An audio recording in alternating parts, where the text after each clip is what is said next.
गणेशाय नमः। ओम श्री सरस्वत्यै नमः। ओम श्री गुरुभ्यो नमः। ओम समस्तजनकल्याणे निरतं करुणामयं नमामि चिन्मयं देवं सद्गुरुं ब्रह्मविद्वरं सद्गुरुं ब्रह्मविद्वरम्।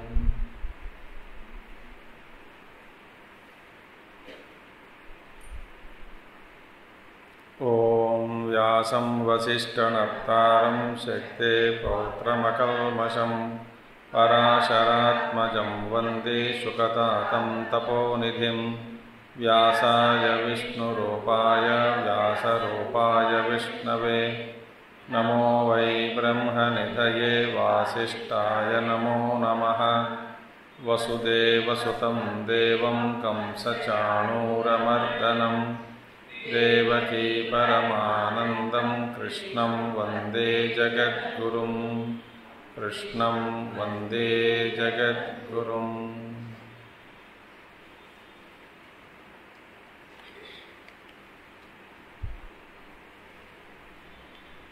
कर्मण्येवाधिकारस्ते मा फलेषु कदाचन मा कर्मफलहेतुर्भूः मा ते सङ्गोऽस्त्वकर्मणि योगस्थः कुरु कर्माणि सङ्गं त्यक्त्वा धनञ्जय सिद्ध्यसिद्ध्योः समो भूत्वा समत्वं योग उच्यते। यत् पुनः समत्व बुद्धियुक्तम् ईश्वराराधनार्थं कर्म एतस्मात् कर्मणः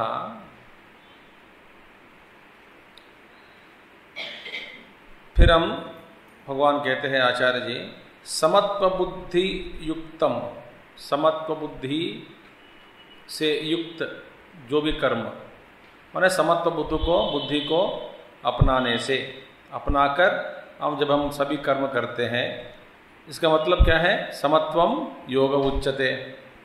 सिद्धि असिद्धि के प्रति समत्व बुद्धि को रखना ही योग है।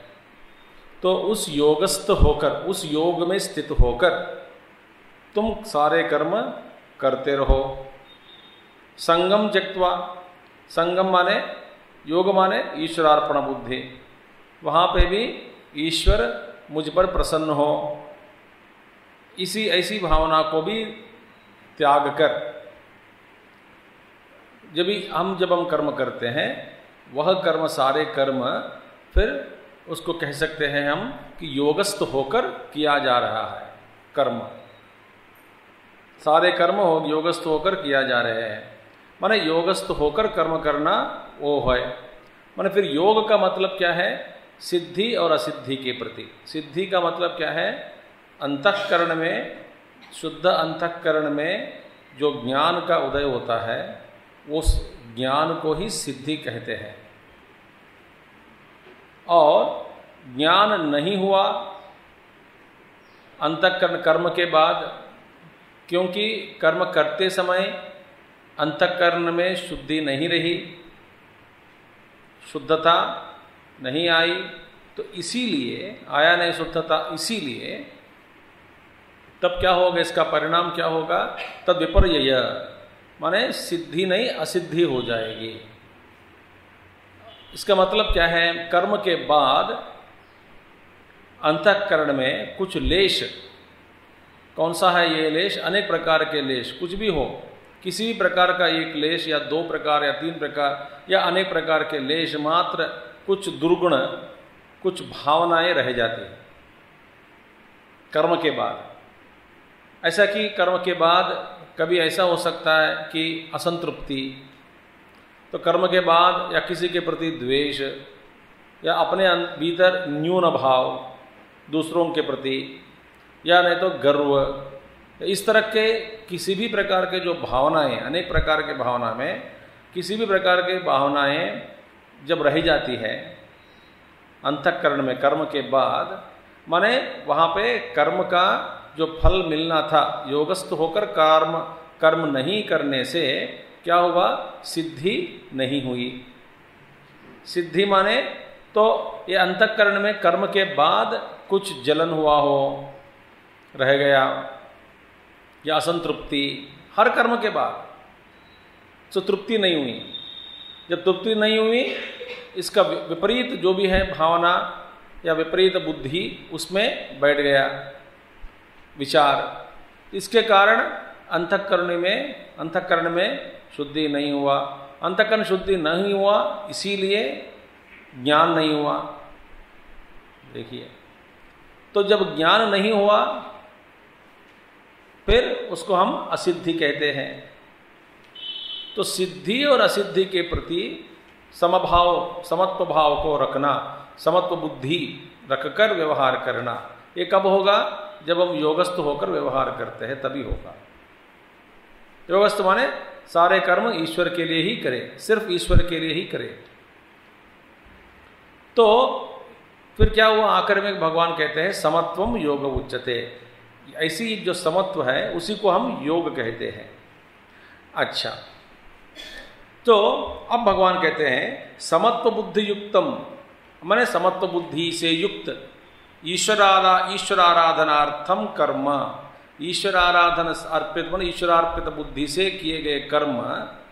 अबे आगे जो कहने वाले कर्म से फिर क्या है, एतस्मात् कर्मणः। एतस्मात् कर्मणः माने अभी जो आगे श्लोक में कहेंगे जिस कर्म के बारे में, उस कर्म के अपेक्षा अत्यंत ये योग के भावना, योगस्थ होकर कर्म करना उत्कृष्ट है। उस कर्म की अपेक्षा से आगे जो कहने वाले जो कर्म है, कर्म के बारे में, वह कर्म अत्यंत निकृष्ट है।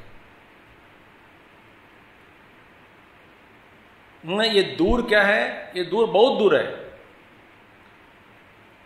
जो व्यक्ति योग भाव में रहकर कर्म करता है, उस कर्म से अपेक्ष, कंपेयर करने से, तुलना करके देखने से, योग में न रहकर जो अज्ञानी कर्म करता है, काम करता है, उस कर्म, इन दोनों कर्मों के साथ में लगाकर यदि देखना चाहते हैं तो अज्ञानी का जो कर्म है वो बहुत नीच निकृष्ट स्थिति में है।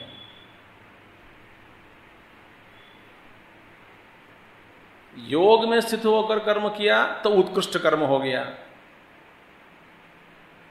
तो इसको भगवान समझा रहे हैं कि ये बात ऐसी बात नहीं कि तुम 1-2 मार्क फर्क में छोड़ दिया हो। ये 1-2 मार्क की फर्क नहीं है, बहुत ही निकृष्ट, नीच, बहुत गिरा हुआ आदमी है अज्ञानी का कर्म, बहुत गिरा हुआ। और योगी का कर्म, योगस्थ होकर जो करता है कर्म, वह तो उत्कृष्ट है। तो समत्व बुद्धि युक्तम, समत्व बुद्धि से युक्त माने समत्व बुद्धि से ईश्वराराधनार्थम, ईश्वर के लिए ही करने वाले जो कर्म है, एतस्मात् कर्मणः, उसकी अपेक्षा अब जो कहेंगे वो तो निकृष्ट है। क्या है वो, दूरेण ह्यवरम कर्म बुद्धि योगात् धनंजय, बुद्धौ शरणमन्विच्छ कृपणाः फलहेतवः, दूरेण ह्यवरं कर्म बुद्धियोगात् धनञ्जय बुद्धौ शरणमन्विच्छ कृपणाः फलहेतवः। तो हमारा सामने दो चॉइस पड़ी है,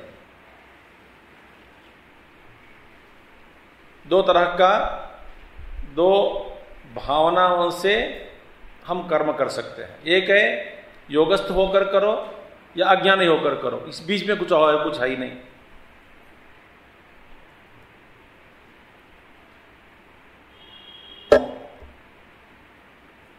हमने पहले ही भी देखा सांख्य और योग। तो तीसरा क्या है? अज्ञानी का कर्म, कामात्मा का कामपराहा, और वो सब हमने देखा है। स्वर्गपराहा, कामात्मा, वेदवादरता, ऐसे लोगों में से। तो ये तीन श्रेणियां हैं। एक है उत्कृष्ट श्रेणी वाले सांख्य में, सांख्य ज्ञान। दूसरी श्रेणी योग में रहकर काम करने वाले हैं, और बाकी सभी लोग अज्ञानी लोग हैं। अच्छा, तो हम तीसरी श्रेणी में आते हैं, कैटेगरी में, क्योंकि योगस्थ होकर कर्म करना यह आसान नहीं है, यह साधना है। तो भगवान कहते हैं योगस्थ होकर जो आदमी कर्म करता है, उनके कर्म की अपेक्षा जो अज्ञानी का कर्म है वो बहुत दूर, दूर माने दूरेण माने बहुत दूर से निकृष्ट है, बहुत फर्क है। दूरेण, दूरेण माने अति विप्रकर्षेण, अति विप्रकर्षेण अत्यंत निकृष्ट।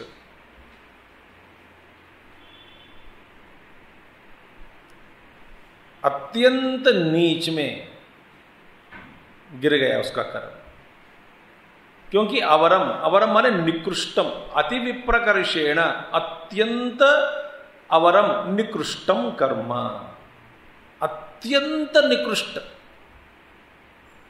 माने जो फल चाहते हुए कर्म करता है ना, उसका कर्म नीच निकृष्ट। अब इससे फिर क्या कह सकते हैं संस्कृत में? निकृष्ट शब्द ही बहुत काफी है। नीच निकृष्ट स्थिति में है, पाताल में गिर गया, ऐसी गड्ढे में गिर गया कि इनको वहां से उठाना भी किसी के हाथ में नहीं है।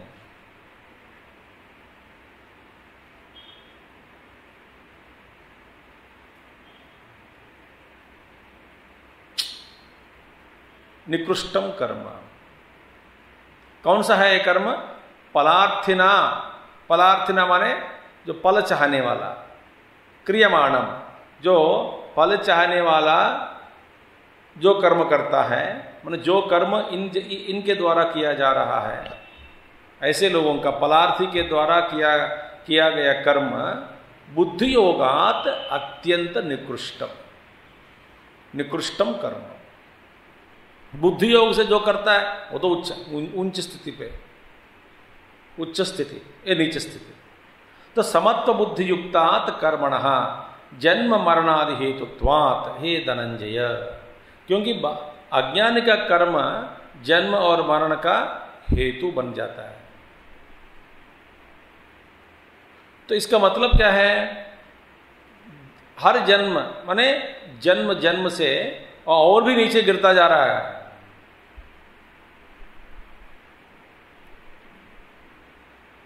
इस जन्म में ऐसे काम किया, बेकार काम, तो किसी का भी प्रयोजन में नहीं आया।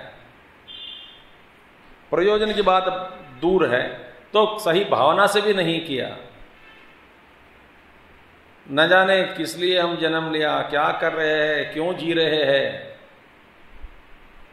किसकी भलाई के लिए जी रहे हैं। सुबह से लेकर के रोना रोना रोना रोना रोना, बेटी उधर है, बेटी इधर है, तीसरी बेटी उधर है, चौथी बेटी इधर है, पांचवा बेटा ये कोई करता नहीं, ये पति ऐसा है, पत्नी ऐसी है, ये तो कंप्लेंट करते करते करते जी रहे हैं। ये काम भी एक कर्म भी ठीक से हम व्यवहार नहीं कर सकते। हर कर्म के पीछे दुविधाएं, रोना, विलाप करना, विलाप।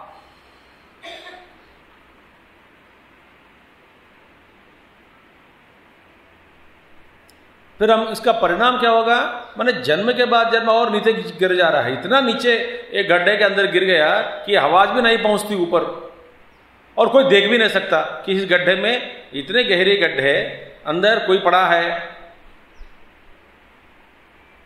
आवाज नहीं आती, कोई आदमी भी देख नहीं सकता, इतना नहीं।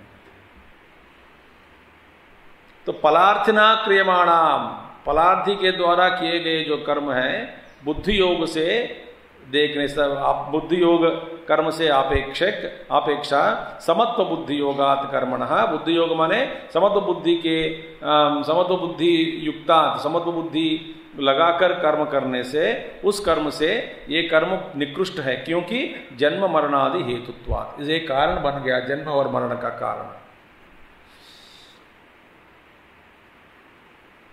पुनरपि जननम पुनरपि मरणम पुनरपि जननी जठरे शयनम, यह संसारे बहुदुस्तारे।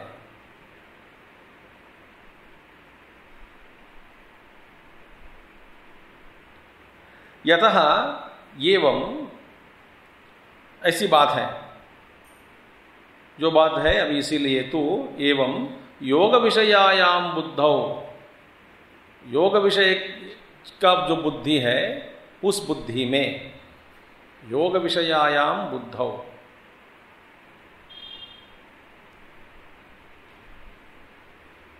मैं आपको टाइम दे रहा हूं क्योंकि आप जो पढ़ने वाले हैं ना, पढ़ लीजिए, एक दो बार पढ़ेंगे फिर बाद में चुप हो जाएंगे ना, फिर सिर उठेंगे उठाएंगे आपको, तब मैं बोलूंगा। देखो भाई, आप तो निश्चय करके आ गए इधर कि इनकी बात हम नहीं मानने वाले हैं, हम भी निश्चय करके आए हैं, हम भी सोच लिया कि मैं तो जो बोलना था बोलना है बोलता रहूंगा, आपको जो करना मत वही करो। तो मैं बीच में भगवान मुझे आराम दे रहे हैं, देखो मैं कान साफ कर सकता हूँ, पसीना निकाल सकता हूँ, पानी भी पी सकता हूँ, आंख बंद करके भगवान का भी नाम ले सकता हूँ। अब देखिए यहां पे क्या गया, योग विषयायाम बुद्धौ। देखिए भगवान आगे कहते हैं बुद्धौ शरणमन्विच्छ कृपया कृपणा फलहेतवः। देखिए दूसरी लाइन, और बुद्धि में कौन बैठा है, बुद्धिम तो सारथिम बुद्धि, बुद्धि कौन है, शरीर के रथ में सारथी है, और सारथी के स्थान पर कौन बैठा, भगवान। तो बुद्धौ शरणमिच्छा अन्विच्छा माने बुद्धौ सारथौ, सारथी माने मई, माने भगवान अर्जुन को इशारा दे रहे हैं कि भैया तुम अपने बुद्धि के शरण में जाओ, बुद्धि के शरण में जाओ माने बुद्धि में कौन बैठा है, मैं बैठा हूं, और मेरी शरण में आ जाओ। अभी शुरुआत में अर्जुन की जो बुद्धि है उनको भगवान की बात नहीं सूझती, बुद्धि की बात सूझती है, क्योंकि वो तो भगवान जैसा हमारे गुरुदेव ने कहा, वो तो Arjun was a sceptic. Sceptic माने जब तक आप हर बात को निरूपण नहीं करता तब तक वो मानेगा नहीं।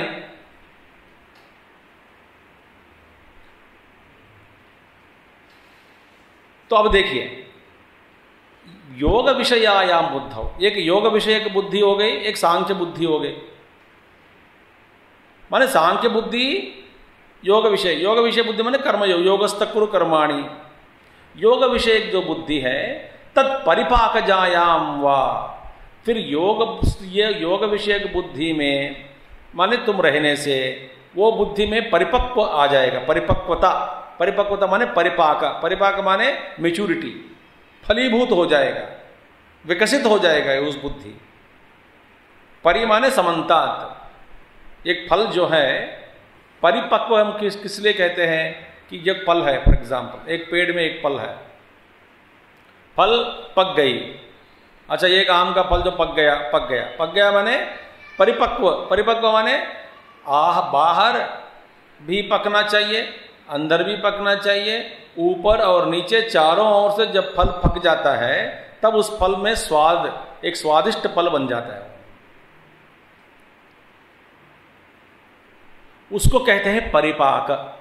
परि माने समन्तात, माने पूर्ण रूप से इसका अभ्यास करने से तुम्हारी बुद्धि परिपक्व हो जाता है। परिपक्व माने चारों ओर से, भीतर भी बाहर भी परिपक्व हुआ बुद्धि। जो योग में स्थित होकर कर्म करने से तत्परिपाकजायाम व सांख्य बुद्धौ शरणम, माने तो परिपाक से, उस परिपाक से, परिपक्व स्थिति से क्या होगा, उत्पन्न होने वाली जो बुद्धि है वो कौन सी बुद्धि है, सांख्य बुद्धि। माने योग बुद्धि को अपनाकर, अपनाने से अंतःकरण में, माने योग बुद्धि परिपक्व होने से अंतःकरण की शुद्धि, अंतःकरण शुद्धि माने इसके द्वारा सांख्य बुद्धि, जिसका उदय, सांख्य माने ज्ञान, तो ज्ञान का उदय सांख्य बुद्धि, और जिस सांख्य बुद्धि का जन्म उदय होता है उस सांख्य बुद्धि में तुम्हारी शरण हो।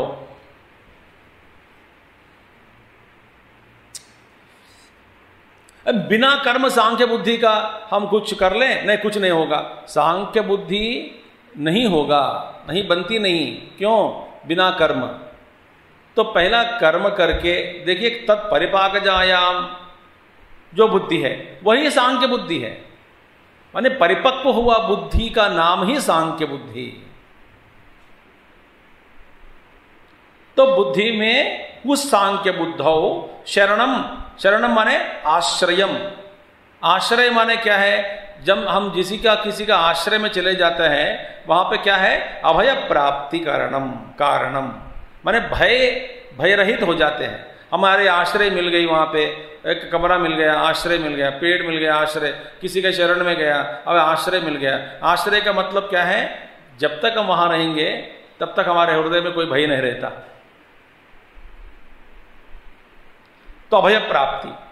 अब किसका भय है भाई, नीचे गिरने का भय, संसार में फिर बार बार चक्कर काटने का भय। एक बार गुरु हमारे हाथ पकड़ लिया और बस हम ये जान लिया कि गुरु हमारे हाथ पकड़ा और हम गुरु को नमस्कार कर रहे हैं, बार बार याद करते हैं, नमस्कार करते हैं, प्रार्थना करते हैं, और गुरु तो कभी छोड़ता नहीं। बस हाथ पकड़ लिया, इस बात पर हमें विश्वास हो गई, फिर बस बाद में क्या होगा, माँ जिस बच्चा का जो हाथ पकड़कर चले जाती है रोड पर, सड़क पर, वो बच्चा इधर उधर घूमता रहता है, देखता रहता है, मगर हाथ तो दे दिया ना मम्मी के हाथ में। हम मम्मी पकड़ ली हाथ, माँ पकड़ ली, तो फिर उसी को, बच्चा को ले जाती है। इसका मुंह कहाँ है, पीछे, पीछे देख रहा है क्या पर है, सड़क पर। मां कहा जा रही है आगे, और ये बच्चा, मम्मी अपने साथ बच्चा को भी ले जा रही है।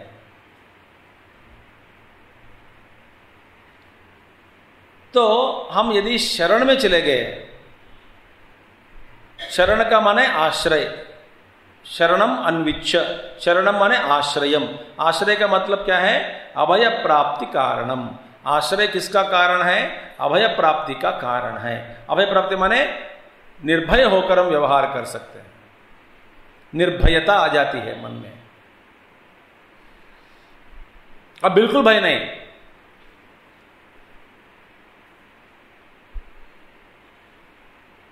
क्योंकि मैं जानता हूं कि हमारा गुरु, मेरे जो गुरु, वो गुरु जान रहे हैं, अभी भी इस वक्त भी हमको देख रहे हैं। मुझ में जो भी न्यून भाव है, जो भी अशुद्धता है, वो सब गुरु जानते हैं। गुरु जानते हैं करके हम जानते हैं, मैं जानता हूं, और ऐसा मैं जानता हूं करके गुरु भी जानता है। अब ये हो गई पक्की रिलेशनशिप। गुरु हर बात को जानता है, और मैं भी जानता हूं कि मेरा जो गुरु है मेरी हर बात को जानता है। और वो भी जानता है कि ये जो चेला है ये जानता है कि मैं सब कुछ जानता हूं, तब हो गई पकड़बंदी रिलेशनशिप। ऐसी स्थिति में भय से मुक्त हो जाते हैं।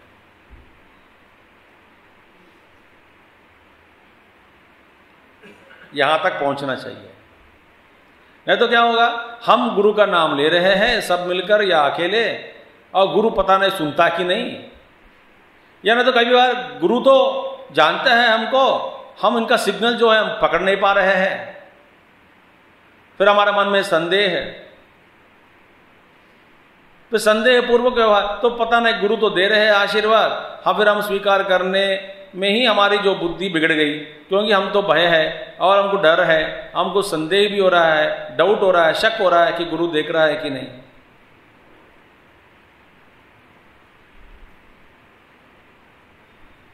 कई बार ऐसा हो जाता है कि वो गुरु आप जो कह रहे हैं मैं जानता हूं और इसके अनुसार मेरा व्यवहार हो रहा है, फिर भी मुझे ये नहीं पता कि मैं ऐसा हूं करके आप जानते हैं कि नहीं मेरे बारे में।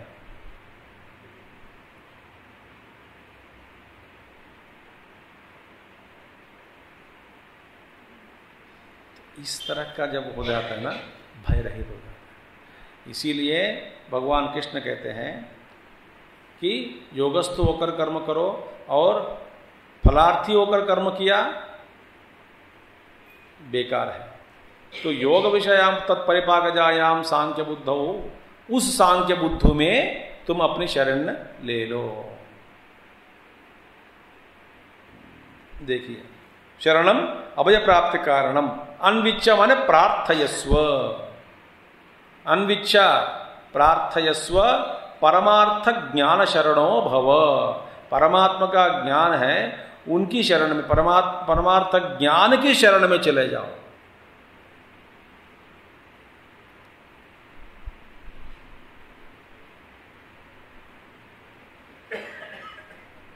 उस ज्ञान की शरण में चले जाओ।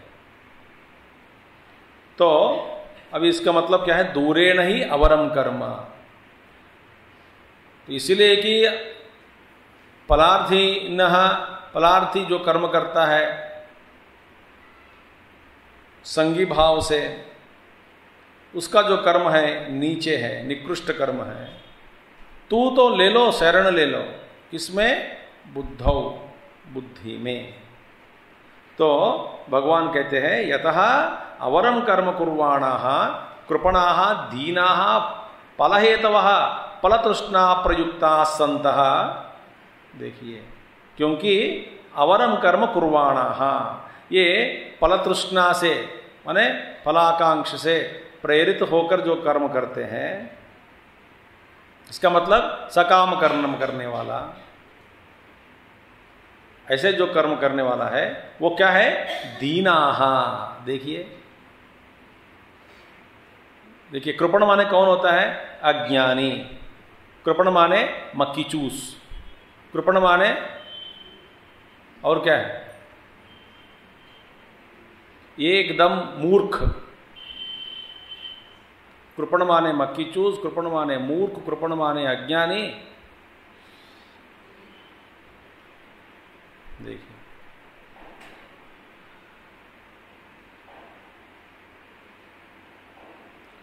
इसीलिए यहां पे श्रुति भगवान कहते हैं, देखो, यो वा एतद अक्षरम गार्गी अविदित्वा अस्मान लोकात् प्रेति स कृपणः।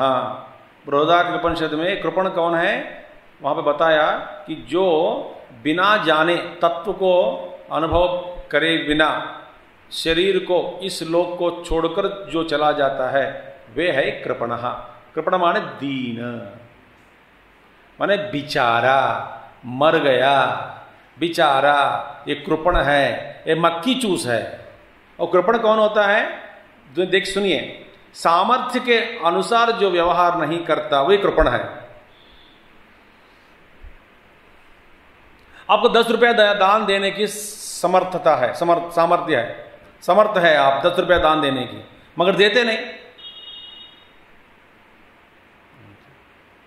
लगातार 4-5 घंटा खड़े रहकर काम करने का जो सामर्थ्य आप में है, मगर आप करते नहीं।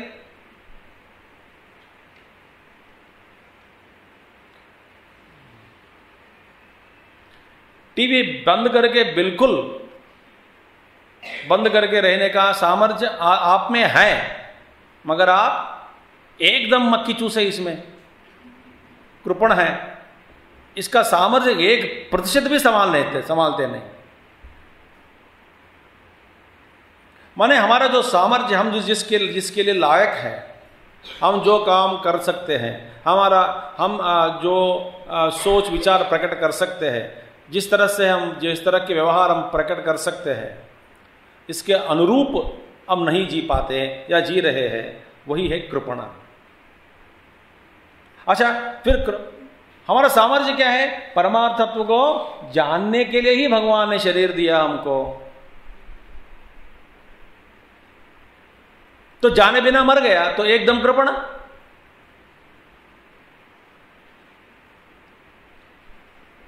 और दूसरा अर्थ क्या है? जो भी हमारे पास है, शायद पैसा हो, जो भी हो, और जिसके लिए खर्च करना है, उसके अलावा बाकी जगह पे हम उसका उपयोग कर रहे हैं, वो है मक्खी चूस।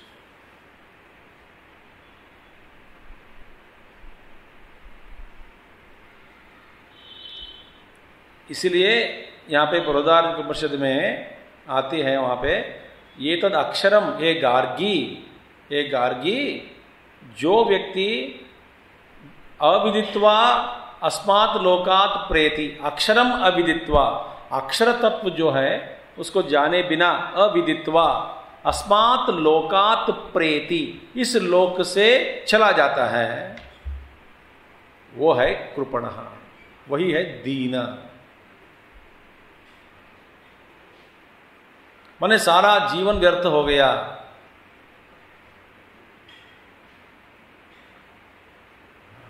अब देखिए, कुछ लोग ऐसे हैं, कर्म करने से पहले, ध्यान से सुनना, कोई भी कर्म, हम हर काम करने से पहले इसकी तैयारी में या सजाने में लग जाते हैं, लगाते हैं अपना सारी व्यवस्था, सारी टाइम। समझ आ रही बात आपको?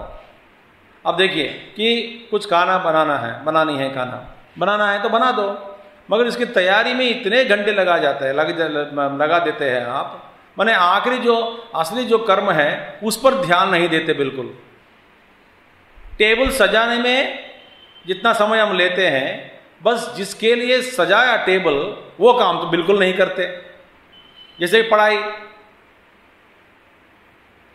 पढ़ाई के लिए टेबल रखा गया वहां पे, और पढ़ाई से पहले हमको सजाना है, किताब, डिक्शनरी जो भी है, पेन, पेंसिल, कलम सब रखना चाहिए, तो रख दिया।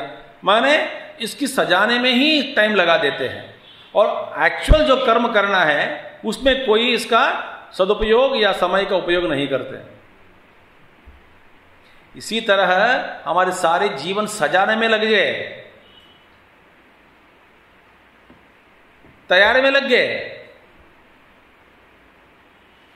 अब ये हो जाए, इसके बाद फिर हम करेंगे, ये हो जाए, फिर इसके बाद हम ध्यान करेंगे, ये होने के बाद हम दान दक्षिणा देंगे, बस सिर्फ ये काम कर रह गया, फिर इसके बाद ये करेंगे। इसी तरह जीवन पर्यंत हम इसी में लग जाते हैं।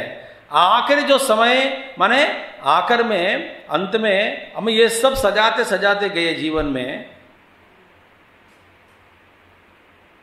और जिसके लिए जन्म लिया उसके बिना मरे।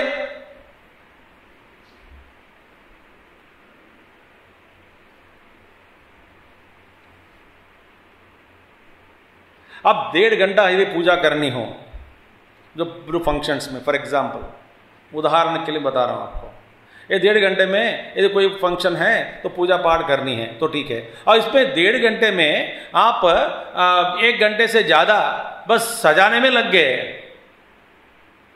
और आखिर में बैठने के बाद आप लोगों को इंस्ट्रक्शन देने के लिए 15 मिनट लग गया, फिर बाद में शांति पाठ कह के चला गया, पूर्णमद पूर्णमिदम।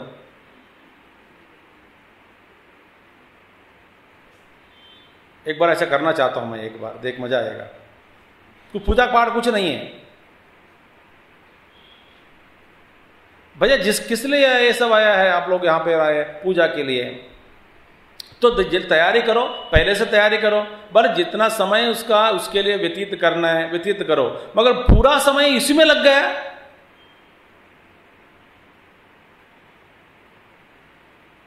हमारा जीवन ऐसे ही है, अब माने या ना माने। और भी अभी भी सोचते हैं कि हमारे मृत्यु आज नहीं कल आएगी। हर रोज उठते ही हम बोलते हैं आज नहीं, इस महीने नहीं, अगले साल हो सकता है। माने बहुत दूर, हम दूर हटाते रहते हैं उसको, मृत्यु को, और सजा में लग गए। बस एक स्पॉन्ज की आसन ढूंढ रहे हैं बैठने के ध्यान करने के लिए, बस वो मिल गया, फिर बाद में बैठ के ध्यान करूंगा, वो आसन के लिए ढूंढे। हर रोज सजाने में ही लग गया, तो फिर कब करेंगे साधना?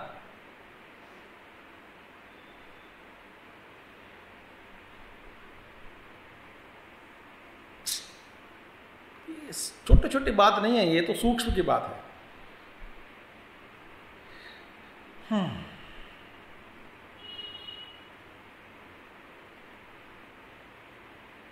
भाई भूख लग रही है, तेज भूख लगती है, और आप उसके ऊपर बना तो दिया खाना, खिलाते नहीं, क्यों? उस पर वो ये इसको काट के इसको खड़ा, मिर्ची को खड़ा करना, एक मिर्ची को डुबा के उसमें, फिर ये एक मिर्ची को एक टेढ़ा एंगल में और करना, वहां पर क्या क्या ना जाने क्या क्या बनाते हैं।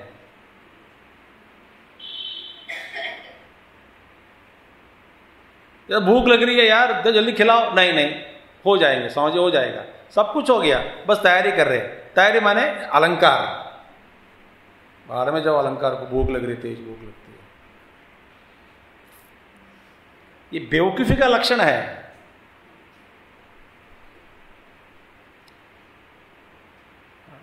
और आगे भविष्य में या सन्यास लूंगा या वनप्रस्थ लूंगा, या मैं ढूंढ रहा हूं किस आश्रम में, कौन सा आश्रम में अपना कुटिया के लिए कुछ बनवा दे या पैसा दे, या कुछ ढूंढ रही हूं कि कहां रुकना है जीवन में, इसी में लग गया। असली जो यात्रा है इसका आरंभ कभी नहीं हुआ जीवन में। ये बात ध्यान देकर सुनना। हर कर्म में, हर काम में हम लोग लग गए इधर ही बेकार में। हर चीज में हम इसी तरह समय का बर्बाद हम कर रहे हैं। भगवान हम सबको अकल दें।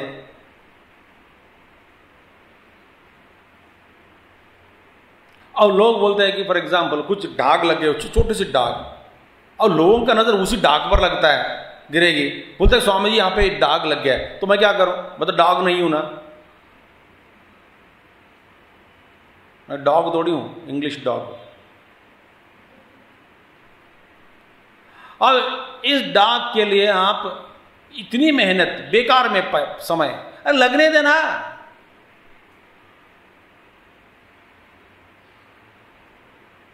छोटे छोटे चीजों के लिए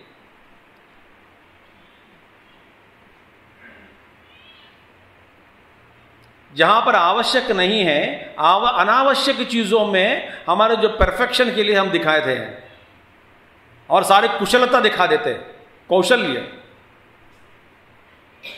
बेकार चीजों में। आवश्यक चीज है उसमें शून्य।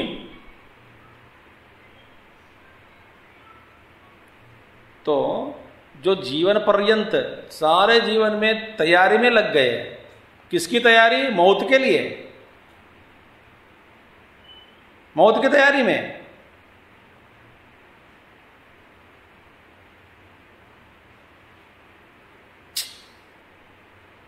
इसलिए अक्षरम अविदित्वा ये गार्गी अस्मात् लोकात् प्रेति प्रैति स कृपणः, वही है कृपण।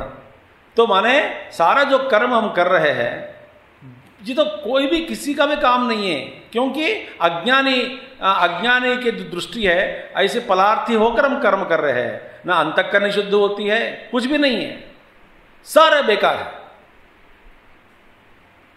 वही कर्म जो हम रोज करते हैं, करना कर्तव्य कर्म है, उसी कर्म योगस्थ होकर किए तो अंतःकरण शुद्धि हो जाती है।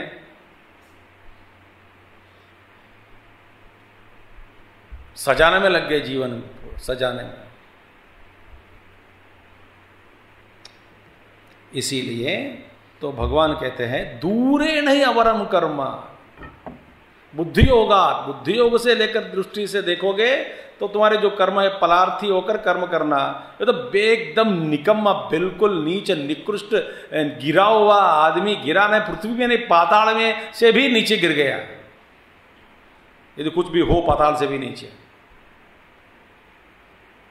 और ये तो बुद्धि योग से जो किया गया कर्म उत्कृष्ट कर्म है, ये दूर बहुत है बाबा, दोनों में फर्क, इतना फर्क है कि एक साथ देखना भी नहीं होता। दो चीजों के बीच इतनी दूर है कि आप एक साथ आपको देखना भी नहीं होता। और एक साथ देख सके तभी आप मेजर कर सकते हैं ना।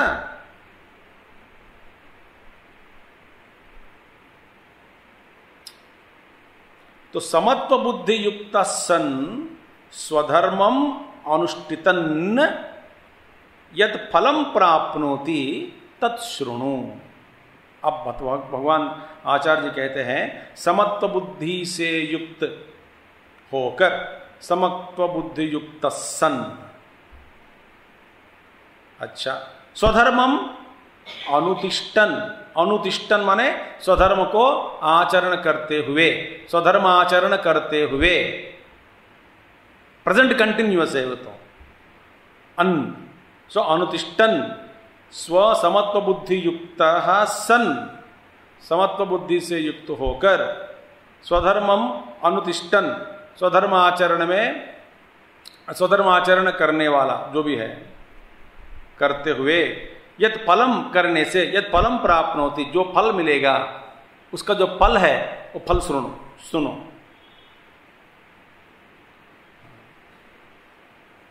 इसका भी एक फल है, अद्भुत फल। क्या है वो फल? बुद्धि युक्तो जहातीह उभे सुकृत दुष्कृते तस्मात् योगाय युज्यस्व योगः कर्मसु कौशलम् बुद्धि युक्तो जहातीह उभे सुकृत दुष्कृते तस्मात् योगाय युज्यस्व योगः कर्मसु कौशलम्।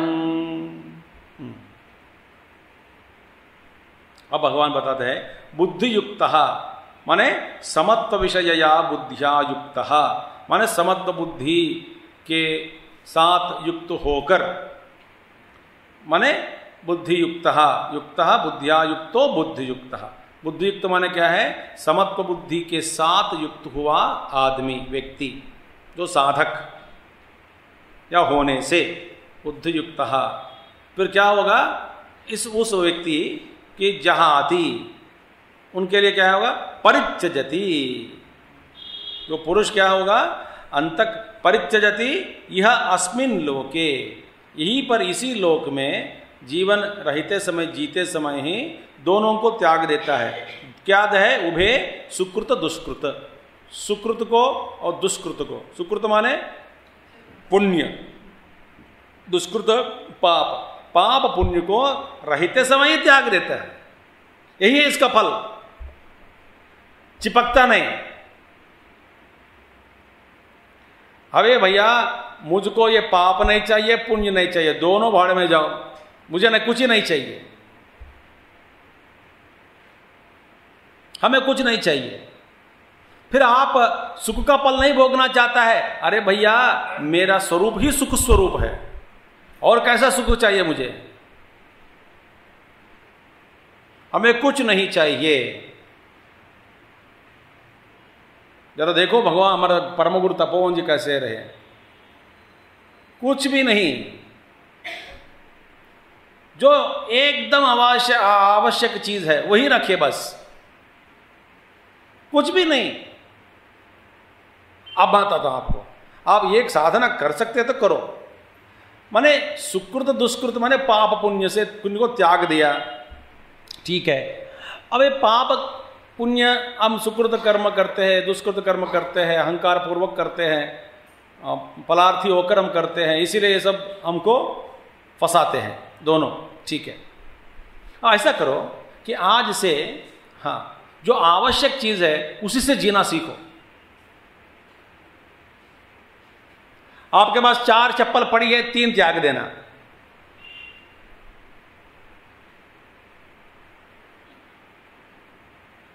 कल से कोई नहीं आएगा यज्ञ में, पता नहीं आज चप्पल छोड़ो बोले कल क्या छोड़ो छोड़ने के। ये आजकल बहुत डांट रहे हैं, कोई कहते हैं कल रहे समझ बहुत डांट रहे हैं। डांटने का काम हमारा काम क्या, मैं तो थोड़ी डांट रहा हूँ, उपनिषद भगवत गीता डांट रहा है। भगवान खुद गाली दे रहे हैं अर्जुन को, तू तो नपुंसक कह दिया पहले ही।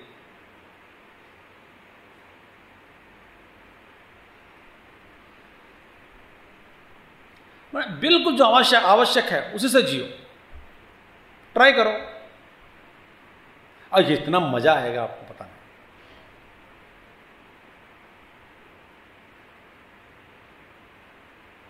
मजा आएगा। जो आवश्यक है रखो, एक काल में जो आवश्यक है दूसरे काल में उसका आवश्यकता चली गई हो तो छोड़ दो, रखना नहीं। खानदान की संपत्ति, फिर इसका भोज, अब सोचने लग जाते हैं कि किसको दान देना है ये, और देने के बाद फिर सोचते हैं कि वो सही उपयोग कर रहे हैं। पागल है, सब पागल है। तो पुण्य पापे कैसे?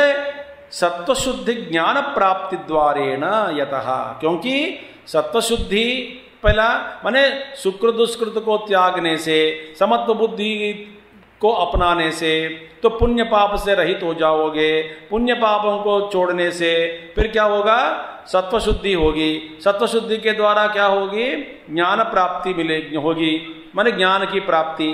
तो उस ज्ञान की प्राप्ति के द्वारा ही तुम्हारा जो ज्ञान प्राप्ति मिला तो फिर ये दोनों चला गया। योगस्थ होकर किया तो सत्व शुद्धि होगी, अंतःकरण शुद्धि तो सत्व शुद्धि, माने सत्व शुद्धि हुआ, अंतःकरण शुद्धि हो गई, इसीलिए ज्ञान प्राप्ति हुआ। तो ज्ञान के बाद जो अनावश्यक है वो छोड़ देते हैं। माने हमें पाप भी नहीं चाहिए, पुण्य भी नहीं चाहिए। लो तेरे साथ में रखो पाप और पुण्य।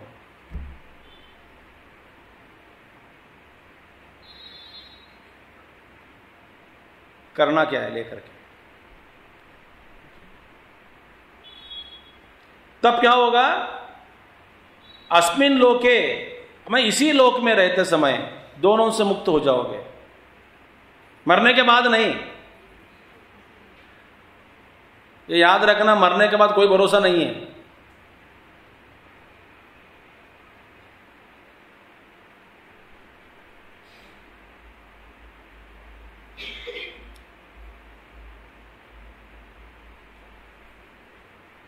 फोन करके बोल नहीं सकते कि मेरे लिए एक रसगुल्ला भेजो या पकौड़ा भेजो, कह भी नहीं सकते ऊपर से।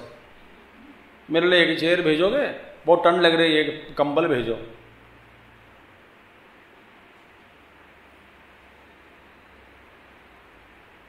तस्मात् समत्व बुद्धि योगाय युज्यस्व। इसीलिए बेटा अर्जुन समत्व बुद्धि के लिए, माने समत्व बुद्धि रूप जो योग है उस योग की प्राप्ति के लिए ही प्रयत्न करो। घटस्व युज्यस्व, लगे रहो, इसी के पीछे लगे रहो। ये ऐसी साधना है, बस किसी को कोई भी नहीं जान सकता हम क्या कर रहे हैं। अंदर की बात है ना साधना।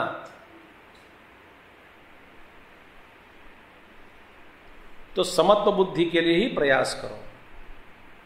समत्व बुद्धि योग जो है उसके लिए प्रयास करो। जो समत्व बुद्धि पूर्वक जो योग है वह योग ही कर्मसु कौशलम, माने योगो ही कर्मसु कौशलम स्वधर्माख्येषु कर्मसु वर्तमानस्य या सिद्धि असिद्धियोः समत्व बुद्धि ईश्वरार्पित चेतः तया तत्कौशलम कुशल भावः। कौशलता माने देखिए, माने कर्म में कुशलता, कर्मसु कौशलम। कुशलता का मतलब क्या है? स्वधर्माख्येषु कर्मसु वर्तमानस्य, अभी वर्तमान में स्वधर्म नामक हमारा जो कर्म है, स्वधर्म कर्म जो भी है, उसमें या सिद्धि असिद्धियों हो समत्व बुद्धि हुषु, हमारा स्वधर्म आचरण करने में सिद्धि और असिद्धि के प्रति समत्व बुद्धि से व्यवहार करना, और ईश्वरार्पण चेतः, और ईश्वरार्पण बुद्धि से व्यवहार करना, उस ईश्वरार्पण बुद्धि के द्वारा जो भाव उत्पन्न होता है वही है, माने ईश्वरार्पण बुद्धि के से द्वारा कर्म करना ही कर्म में कौशलम। माने कुशलता क्या है? समत्व बुद्धि ही कुशलता है।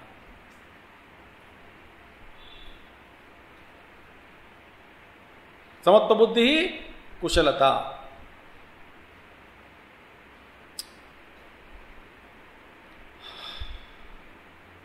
देखिए, समत्व बुद्धि रखे तो कहीं फंसता नहीं आदमी। जो आदमी कहीं भी फंसेगा नहीं, वही आगे चलेगा। उसी का जो आगे की जो गति है वो चलती रहेगी, वो चलते रहेगा आगे अपने गंतव्य स्थान की ओर। जो फंस जाता है, हर कदम में एक कदम डाला तो पाप में पुण्य में, क्योंकि समत्व बुद्धि न रखने के कारण कभी पाप लग गया, फिर उसका प्रक्षाल करने में लग गए, कभी पुण्य लगने से उसका भोगने लगा, तो भोग में हमको अपना आप को भूल गया।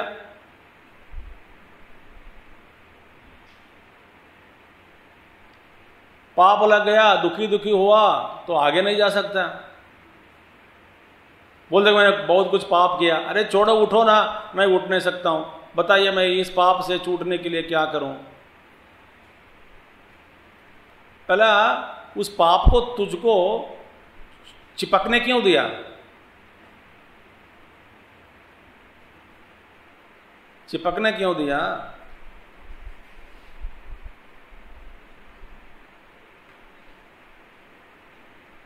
नहीं, मैं पाप को नहीं बुलाया, सिर्फ पुण्य को बुलाया। अरे बेवकूफ, पुण्य के पीछे ही पाप है।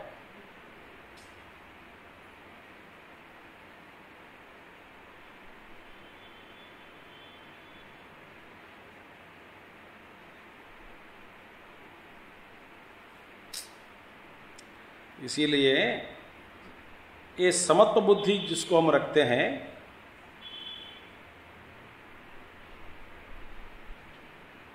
वही कुशल है। बस बढ़िया है, जो आदमी कहीं फंसता नहीं। इसीलिए वैराग्य से बढ़कर कोई बल नहीं है।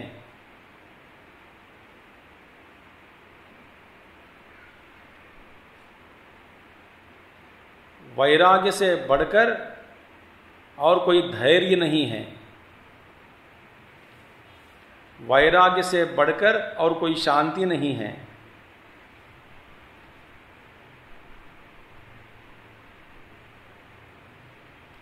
वैराग्य से बढ़कर तृप्ति भी नहीं है,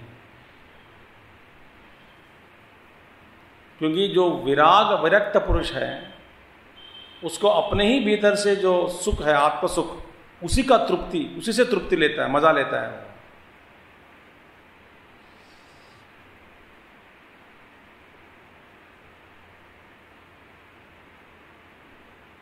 जो हर वस्तु के पीछे दौड़ कर भोगने के लिए प्रयास कर करके नीरस होकर अपना होश उड़ाकर सड़क पर गिर जाना, फिर उठना, फिर दौड़ना, ये है हमारा जीवन का ऑटोबायोग्राफी, स्वीय चरित्र सबका।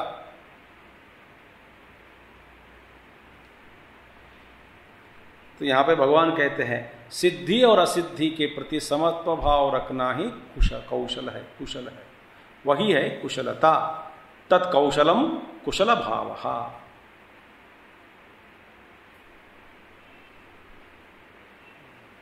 देखिए, हम पूछते हैं ना कुशल है कि नहीं। कुशल माने बस अब सब ठीक है, आनंद मंगल। कुशल है। क्यों है? समत्व बुद्धि रखने से कुशलता। समझ आ रही है आपको? तो योगस्तः कुरु कर्माणि संगम त्यक्त्वा धनंजय सिद्धि सिद्धौ असो तमो भूत्वा। फिर बाद में दूरेण हवरम कर्म बुद्धि योगात् धनंजय। तो बुद्धौ शरणम अन्विच्य कृपणा फल हेतवः। इसका फल क्या है? बुद्धियुक्तो यह जहाती, यह जन्म रहते समय सुकृत और दुष्कृत को त्याग दोगे। कहीं अटकता नहीं गाड़ी, फ्री, कोई बंधन नहीं। नहीं तो आप कुछ लोग ऐसे टमाटर के बिना खा नहीं सकता, कोई बड़ा टमाटर बंधन है उनके, बंधन कारक। कोई प्याज के बिना खा नहीं सकता, घी के बिना खा नहीं सकता। और कुछ लोगों का जीभ तोड़कर आग में डाल देना चाहिए, गरम गरम उनको सब चाहिए, गरम गरम। ये क्या बंधन है? ये आप समझते नहीं ये बंधन है करके, और आप उल्टा हमको समझ रहे पागल है। ये बंधन है। ऐसा नहीं कि ठंडा खाना ऐसा मत खाओ, जैसे 17 चैप्टर बताएंगे भगवान कृष्ण। ऐसा नहीं कि ये नहीं, ये जिद मत करो, जिद्दी मत हो। इस तरह बंधन है। ऐसे कुछ बंधन से छूटना भी मुश्किल होता है, शरीर की वजह से, स्वास्थ्य की वजह से। जो करना ही करना है तो ठीक है, उसको अपनाओ, उसके लिए प्रयास करो। मेरे सारे बंधन ही बंधन।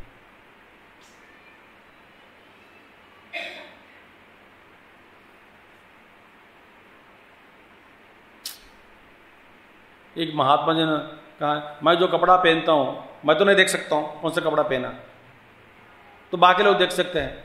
जिनको देखना है देखो, नहीं देखना आंख बंद करके बात करो मुझसे ये कहना है ना ये कपड़े टिक नहीं, बदलो, ये बदलो, वो बदलो, ऐसा मत कहो। बोलूंगा मैं ऐसे ही रहूंगा, पकड़ बाबा है वो, मैं ऐसे रहूंगा, मुझसे मत बोलो।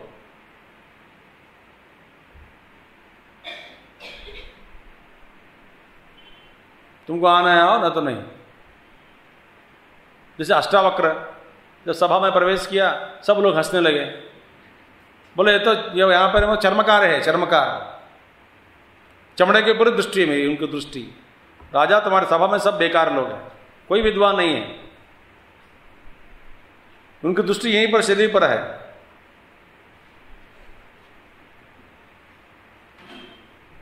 क्या करने का है? वैराग्य।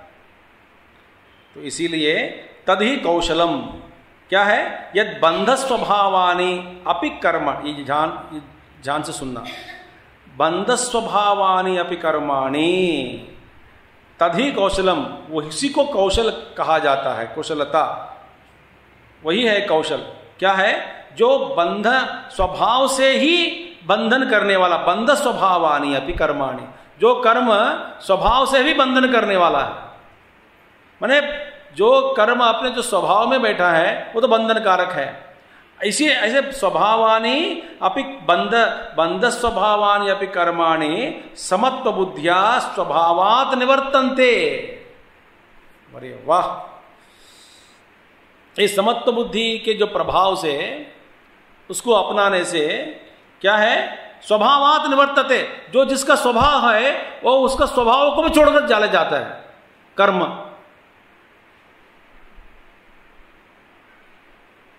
हमारे जो कुछ स्वभाव के रूप में बैठ गया वो हमारा स्वभाव बन गया।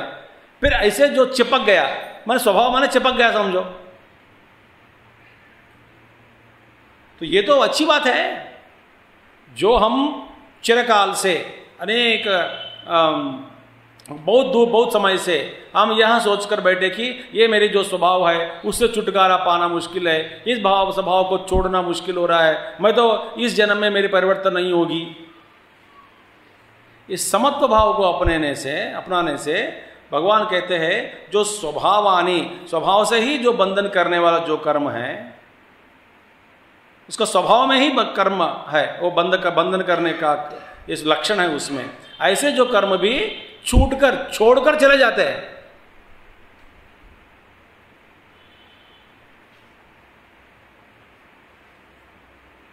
बढ़िया है, इससे ज्यादा आपको क्या चाहिए आपको? तो तस्मात् समत्व बुद्धि युक्तो भवत्वम, इसीलिए ये अर्जुन समत्व भाव युक्त होकर जियो, व्यवहार करो, कर्म करो।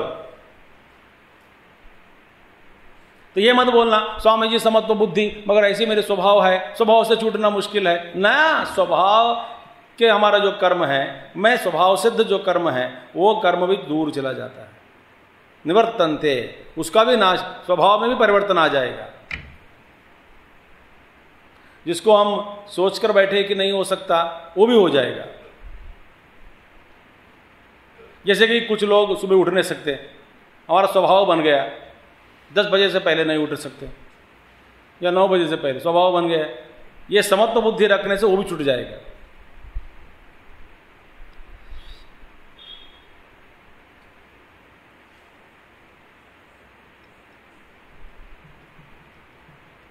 अच्छी ब्यूटीफुल सेंटेंस। तो इसीलिए यस्मात्, क्योंकि कर्मजं बुद्धि युक्ता हे फलं त्यक्त्वा मनीषिणः जन्म बंध विनिर्मुक्ताः पदं गच्छन्त्यनामयम् कर्मजं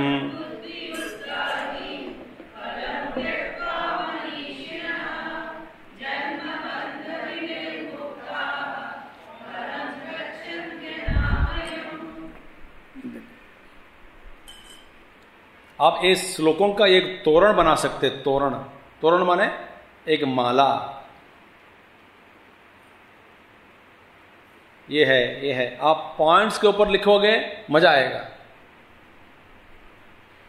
एक है 3, सांख्य, योग, अविवेकी का कर्म।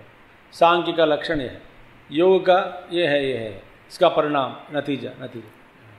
फिर ये है, एकदम साथ में आ जाऊंगा।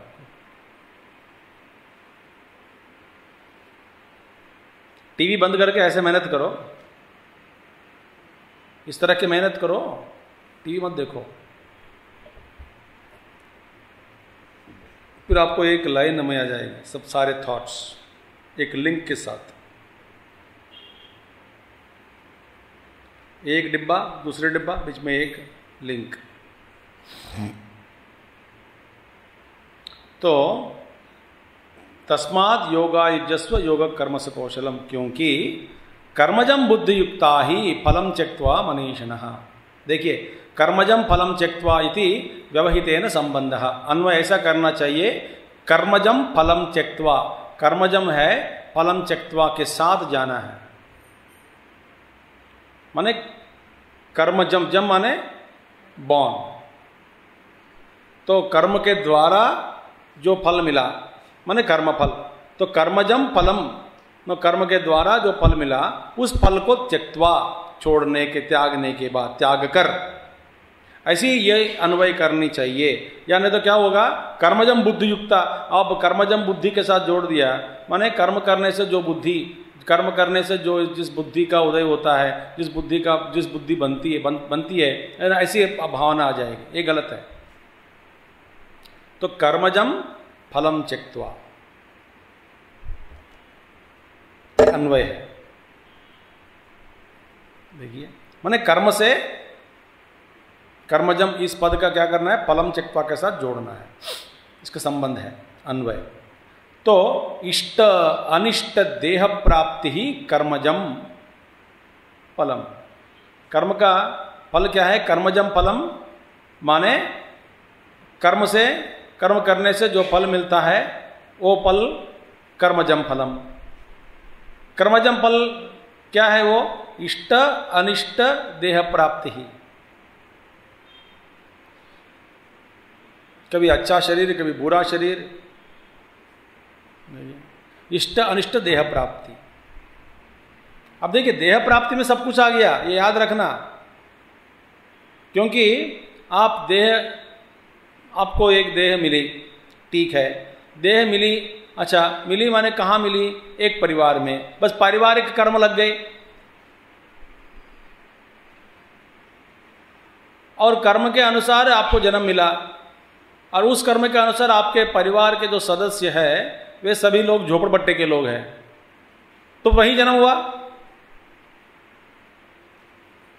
और जिन लोगों के बीच में रहना हो रहा है, बस लगड़ना झगड़ना द्वेषपूर्वक व्यवहार करना, फिर इस लोगों के बीच में ही आपका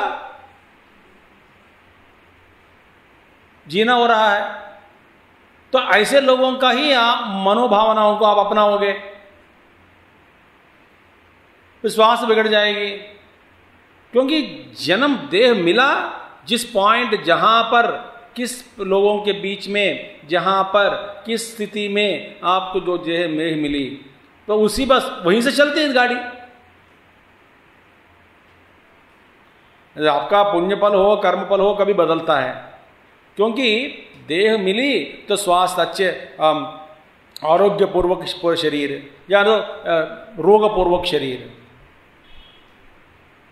जन्म से ही दिल में छिद्र, दिमाग में छिद्र।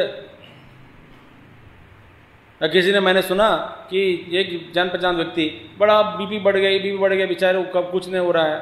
हमारा एक मेंबर है कि एक जगह पे, तो उन्होंने डॉक्टर के पास गया, फिर टेस्ट किया, फिर लगा कि एक ही किडनी है।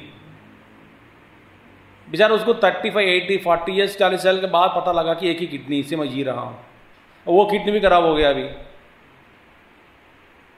थोड़ा माल फंक्शन होने लगा। बोले कि स्वामी जी मेरी एक ही किडनी है, पता नहीं लगा जीवन में।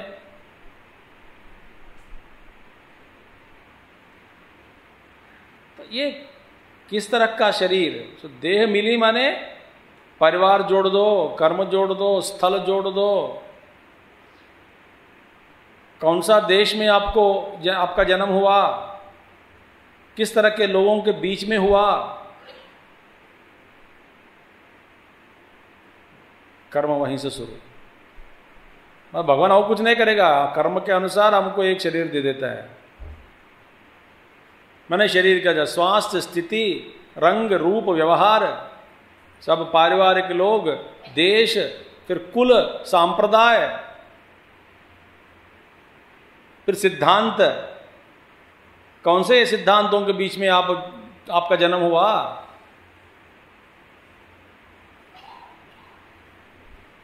असंप्रदाय पूर्वक जो जी रहे हैं उनके ऐसे परिवार में जन्म हुआ, या अद्वैत सिद्धांत को अपनाकर तत्व चिंता करने वालों के परिवार में जन्म हुआ, या बचपन से आपको ऐसा सिखाने वाले माँ बाप मिले कि पैसा कमाओ, इसी में सब कुछ है, लूटो, ऐसे शिक्षा देने वाले मिल गए। उनके वो अपने शिक्षा अपने संस्कार के अनुसार दे रहे हैं। तो ये जरूरी है। इसलिए भगवान 6वां अध्याय में कहते हैं कि योगिना में वो कुले भवती, ऐसी योगियों के कुल में जन्म लेना, ये तद जन्म ही दुर्लभतरम, ऐसे जन्म मिलना बहुत कठिन है ये अर्जुन। क्योंकि पहले योगियों के परिवार में योगी हैं तो शादी क्यों करे वो लोग?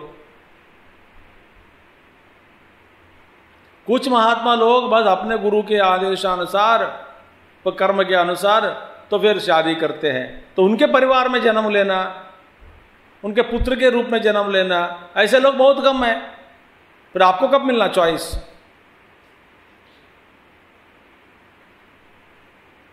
ऐसा मौका मिलना ही मुश्किल है। ये तद ही जन्म दुर्लभतरम, ऐसा जो जन्म लेना अत्यंत कठिन है ये अर्जुन।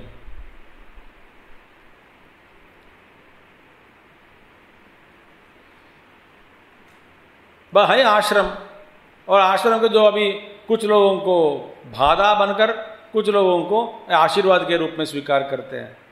ना जाने यहाँ पे लगातार कुछ प्रवचन चिल्लाते रहता है कोई समय, और न्यूसेंस केस डाल देंगे। चलो,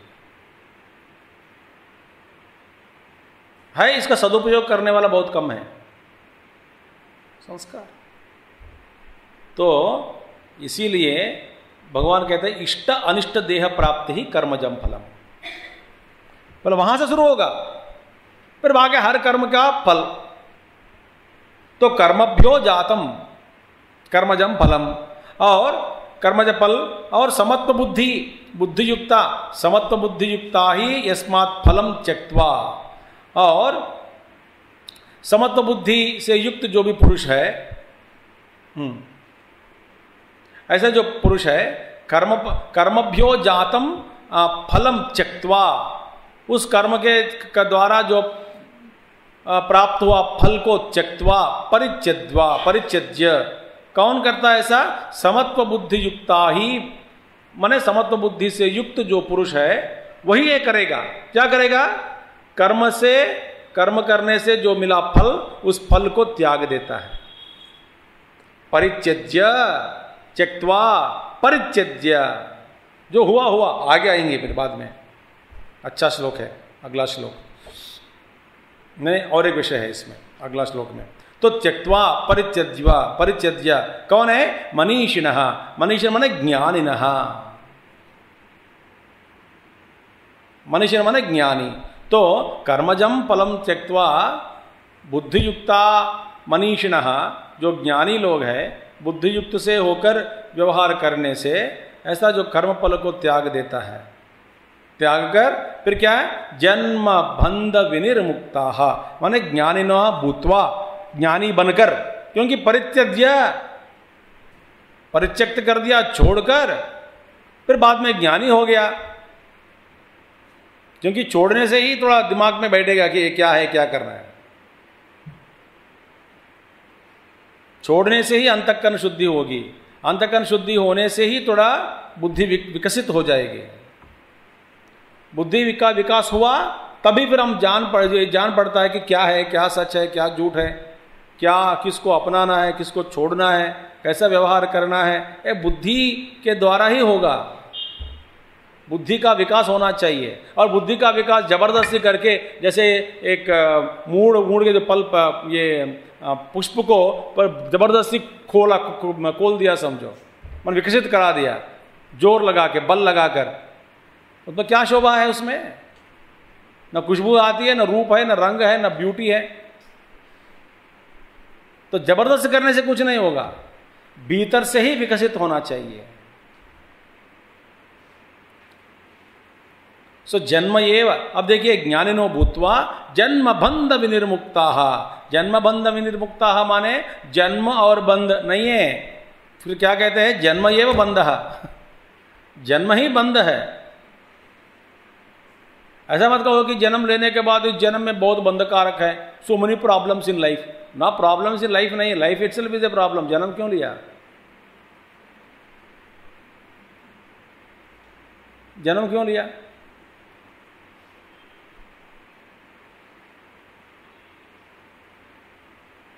देखो, मेरे को ना, ये आपको हर बात को एक मीठा रस में डुबाकर मीठे मीठे खिलाना हमको नहीं मैं नहीं जानता हूँ।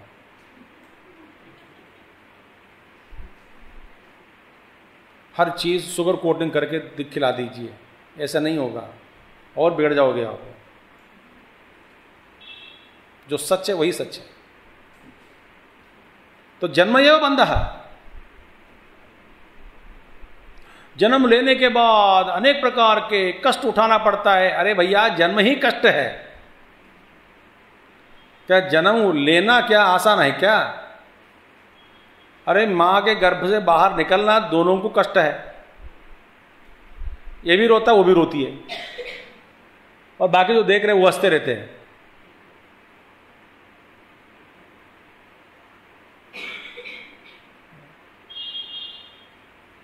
तो गुरुदेव कहा करते थे, When I was born, I was screaming in pain and the whole world was laughing and smiling. Then and there I have decided, when I live, I go with a smile and make everybody cry.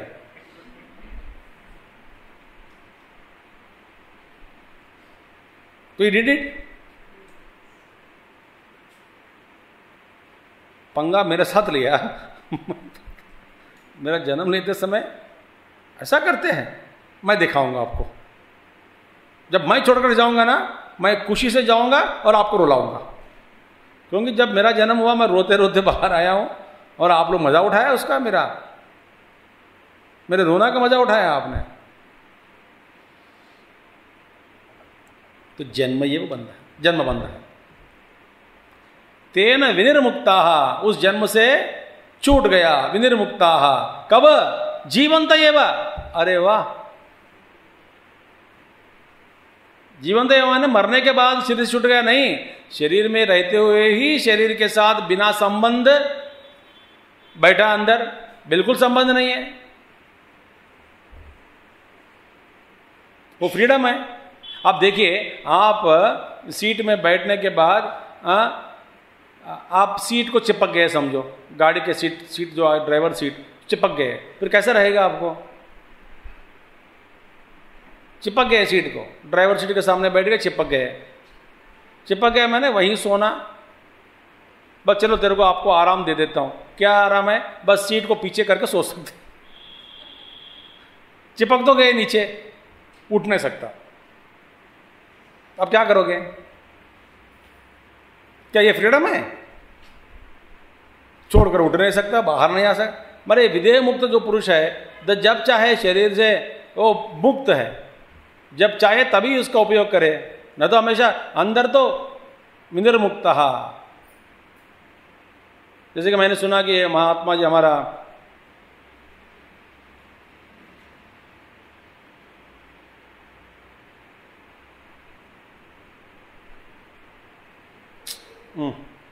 रूप आ रहा है, नाम तो नहीं आ रहा है,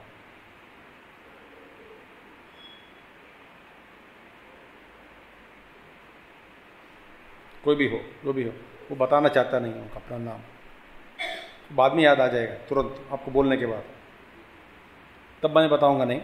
वो कहा, ऐसा कहते हुए शरीर छोड़ दिया। बोले कि कितने साल रहोगे, जो करना था कर दिया, जो प्राप्त करना था प्राप्त कर लिया, और क्या कहाँ तक बैठ के रहोगे, छोड़ो करके छोड़ दिया।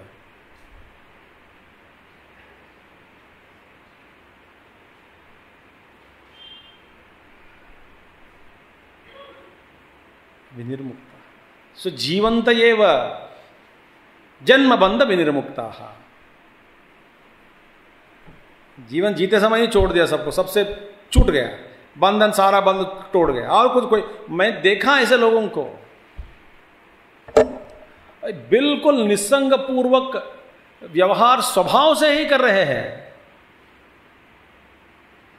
हमारे जो निस्संगता है वो मेहनत से हम कुछ सोच विचार करके, फिर रगड़ के, युद्ध करके, अभ्यास करने की जो प्रयास हम कर रहे हैं, निस्संग संगी भाव को त्यागने का प्रयास। ऐसे कुछ लोग महात्मा लोग हैं, वो स्वभाव से ही निस्संग है। कुछ लोगों को आश्चर्य होता है कि ऐसे ही होकर कैसे व्यवहार कर रहे हैं। बिल्कुल कुछ होता नहीं, आपको कुछ नहीं होता। मतलब ऐसे कष्ट हुआ तो क्या हुआ, कष्ट किसको हुआ, बस देखते रहो, ये तो प्रकृति का खेल है। ऐसा कष्ट उठाना पड़ रहा है आपको घर पर, कोई बात नहीं, फिर क्या होगा मुझे क्या मालूम। जैसे तुम आश्चर्य होकर देखना चाहते हैं, मैं भी आश्चर्य होकर देख रहा हूं।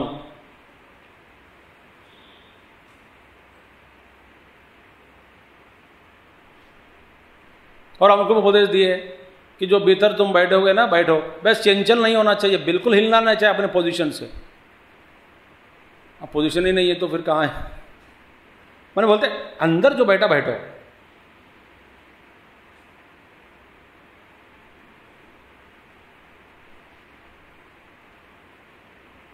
उसका अभ्यास करो।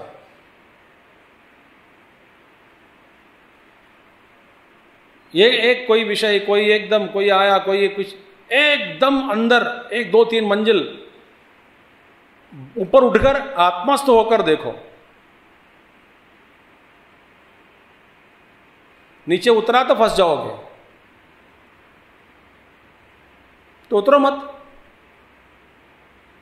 ऐसे अभ्यास करने से इसी जन्म में हमको शरीर से छूटकर, माने जीवन जीते समय, रहते समय, मृत्यु से पहले ही शरीर के साथ बिना संबंध रहना, ऐसा अनुभव कैसा होगा, इस तरह का अनुभव हो ही जाएगा,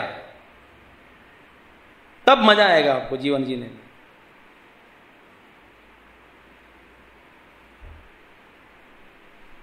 तो देखिए, जन्म बंध विनिर्मुक्ता जीवंत एव संतः, फिर कहते हैं पदम परमम विष्णोः मोक्षाख्यम पदम गच्छन्ति अनामयम सर्व उपद्रव रहितम। ऐसा जो मोक्ष विष्णुपद जो है, जिसको मोक्ष कहते हैं, ऐसा पद को प्राप्त करता है। ये कौन सा ये पद है? अनामयम, माने उपद्रव रहित, कोई उपद्रव नहीं वहां पे, कोई संकट नहीं है, कोई बाधा नहीं है, कोई दुख नहीं है। हम आगे कल या परसों देखेंगे, आगे हमारे उपनिषद में एक आएगा, एक मंत्र, कल हम जो देख रहे हैं श्वेताश्वतर में।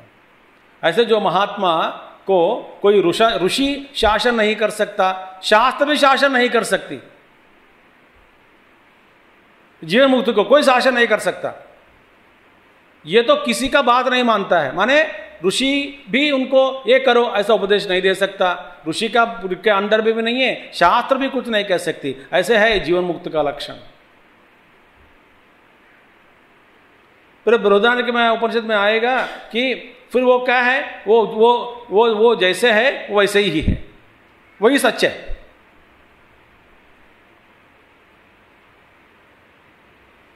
इसकी कोई सीमा नहीं है, कोई ऋषि शासन नहीं कर सकता, कोई ऋषि बोल नहीं सकता, आदेश नहीं दे सकता, कोई भी शास्त्र भी आदेश नहीं दे सकती, कुछ भी नहीं। ये तो सबसे पार हो गया, सबसे मुक्त हो गया बस।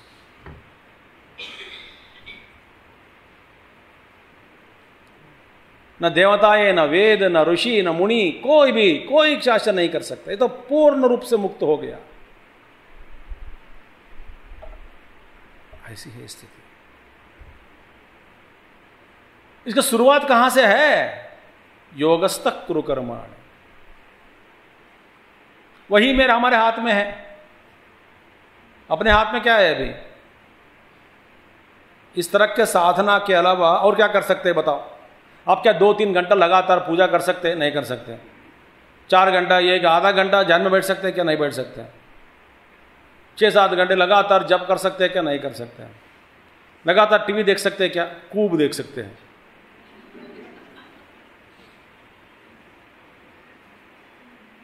लगातार किताब पढ़ सकते हैं क्या? नहीं पढ़ सकते। सुन सकते हैं क्या 8 बजे के बाद? नहीं सुन सकते। 8 बजे के बाद बंद हो गए, दिमाग बंद, सब शटडाउन। आपकी, मेरी नहीं।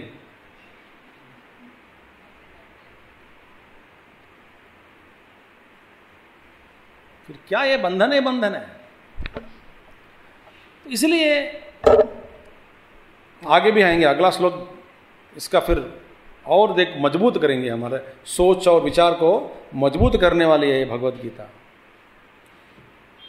देखिए, मोक्षाख्यम गच्छन्ति अनामयम सर्व उपद्रवहेतम इत्यर्थः। अथवा या नहीं तो और इस तरह से देखो, बुद्धि योगात् धनंजय इति आरभ्य, माने देखिए 49वां श्लोक में, 49 श्लोक में बुद्धि योगात् धनंजय की बात आई कि नहीं? दूरेण अवरम कर्म बुद्धि योगात् धनंजय, वहां से लेकर के बुद्धि योगात् धनंजय इति आरभ्य, फिर क्या है? परमार्थ दर्शन लक्षणा एव सर्वतः संप्लुतोदक स्थानीय कर्मयोग ज सत्वशुद्धि जनिता बुद्धि दर्शिता साक्षात सुकृत दुष्कृत प्रहाणादि हेतुत्व श्रवणात्। अब ये श्लोक से बुद्धि योगात् धनंजय से लेकर के इति आरभ्य, फिर क्या वहां पे देखिए, कर्मयोग ज सत्वशुद्धि जनिता परमार्थ लक्षणा बुद्धि, क्या दिखलाई यहां पे? कर्मयोग ज, कर्मयोग करने से जो उत्पन्न होता है, क्या होता है? योगस्थ कुरु कर्म करने से जो बुद्धि उत्पन्न होती है, माने सत्वशुद्धि का उदय। तो सत्व शुद्धि का उदय होने से फिर उसके साथ सत्व शुद्धि होने से फिर इसका क्या, फिर ये कारण बनेगा। किसका कारण बनेगा? सत्व शुद्धि से फिर पारमार्थ दर्शन लक्षणा बुद्धि ही, परमार्थ लक्षण के जो परमार्थ प्राप्ति परमार्थ लक्षण का जो बुद्धि है उस बुद्धि का उदय होता है। उस बुद्धि का नाम क्या है? दूसरा नाम क्या है? सांख्य बुद्धि। तो इति आरभ्य वहां से लेकर के यहां तक एक ही तरह की जो बुद्धि के बारे में बतलाई। कौन सी बुद्धि? सांख्य बुद्धि। क्योंकि सांख्य की ओर ले जाने वाली है हमारी जो बुद्धि है। भगवद गीता में धीरे धीरे धीरे हमारी बुद्धि को सांख्य स्थिति कर सांख्य बुद्धि को बनाना, यही भगवान का लक्ष्य है। सांख्य बुद्धि का नाम क्या है? परमार्थ दर्शन लक्षणा बुद्धि ही। अच्छा, सर्वतः संप्लुतोदके स्थानीय, ये किसके कौन सा स्थान में है? सर्वतः संप्लुतोदके स्थान है ना, माने जैसे जिस तरह की पानी हर जगह पानी ही पानी, उसी तरह तत्व हर जगह है। तो हर जगह ब्रह्म ही है। तो इसी तरह माने हर जगह ब्रह्म को देखने वाली बुद्धि है, वही बुद्धि परमार्थ दर्शन लक्षणा बुद्धि। वही बुद्धि को, उसी बुद्धि का दूसरा नाम क्या है? सांख्य बुद्धि। इसका उदय कहाँ से हुआ? क्योंकि कहाँ से? कर्मयोगज, कर्मयोग करने से, फिर इसके द्वारा सत्व शुद्धि, इसके द्वारा सांख्य बुद्धि का उदय। उस सांख्य बुद्धि के बारे में ही दिखलाई गई है 3 श्लोकों में। यूं मत समझो कि ये बुद्धि अलग है। देखिए, दर्शिता, क्योंकि सुकृत दुष्कृत प्रहाणादि हेतुत्व साक्षात हेतुत्व श्रवणात्, ये पाप और पुण्य का नाश करने का ये साक्षात हेतु है। क्या हेतु है? ऐसी बुद्धि।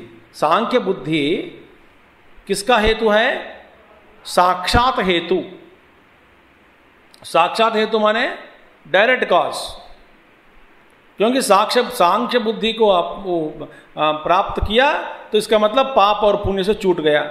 क्योंकि सांख्य बुद्धि प्राप्त होने के बाद पाप और पुण्य डायरेक्टली छूट जाता है और कोई करने का कोई जरूरी नहीं है। इसलिए सांख्य बुद्धि का मतलब क्या है? परमार्थ दर्शन लक्षणा बुद्धि ही। देखिए, आपको चाहे तो फिर आप पीछे जा सकते हैं, 27वें पेज आप देख लीजिएगा भाष्य में। वहां पे अशोच्यान इत्यादिना भगवता यावत् स्वधर्ममुपचावेक्षयति एतदन्तेन ग्रंथेन यत् परमार्थ आत्मतत्व निरूपणाम कृतम तत्सांख्यम। देखिए 27वां पेज, 27वां पेज में first paragraph, second paragraph, third, fourth paragraph. अशोच्यान इत्यादिना भगवता यावत् स्वधर्ममुपचावेक्षयति एतदन्तेन ग्रंथेन यत् परमार्थ आत्मतत्व निरूपणा, परमार्थ आत्मतत्व का निरूपण जो किया, कृतम तत्सांख्यम। देखिए, परमार्थ तत्व का निरूपण करना ही सांख्य कहते हैं उसको। तो उसकी जो बुद्धि, तद विषया बुद्धि ही सांख्य बुद्धि, माने उस परमार्थ तत्व को विषय करने वाली जो बुद्धि है वह बुद्धि सांख्य बुद्धि। उस सांख्य बुद्धि का ही दर्शन किया गया, दर्शन दिलाया, सांख्य बुद्धि को ही दिखलाया इधर, दर्शिता। वह सांख्य बुद्धि माने डायरेक्ट जो भगवान का दर्शन करने वाली जो बुद्धि है, वह बुद्धि ये है साक्षात हेतु बनेगा। किसका हेतु बनेगा? पाप और पुण्य का, न पुण्य का नाश करने में हेतु बनेगा। ऐसा कहा गया श्रवणात्, इसे माने वर्णित है, ऐसा कहा गया, ऐसी इस तरह से वर्णन किया। इसीलिए इसका मतलब क्या है? 49, 50, 51 ये 3 श्लोकों में सांख्य बुद्धि का ही दर्शन कराया। इसका जो सांख्य बुद्धि को दिखाया और ये भी बताया कि भैया सांख्य बुद्धि को अपनाने से ये साक्षात हेतु बनेगा, कारण बनेगा पाप और पुण्य को नाश करने में। ठीक है, फिर क्या है? योग अनुष्ठान जनित सत्व शुद्धि जा बुद्धि ही कदा प्राप्यते। ये कब होगा? ऐसी बुद्धि कब प्राप्त होती है? कदा प्राप्यते। कौन सी बुद्धि?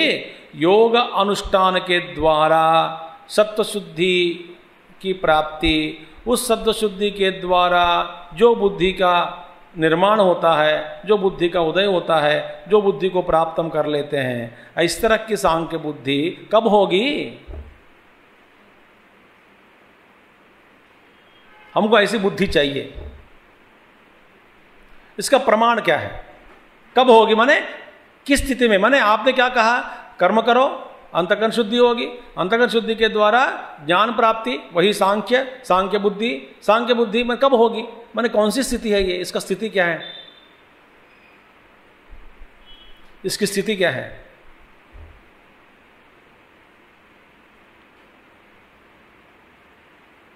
इसका वर्णन करो। सांख्य बुद्धि, अच्छा, इस बुद्धि को प्राप्त करने के बाद फिर क्या होगा, ये हम कल देखेंगे। ठीक है। ओम पूर्णमदः पूर्णमिदं पूर्णात् पूर्णमुदच्यते पूर्णस्य पूर्णमादाय पूर्णमेवावशिष्यते। ओम शांति शांति शांति। हरि ओम श्री गुरुभ्यो नमः। हरि ओम सद्गुरुनाथ महाराज की जय।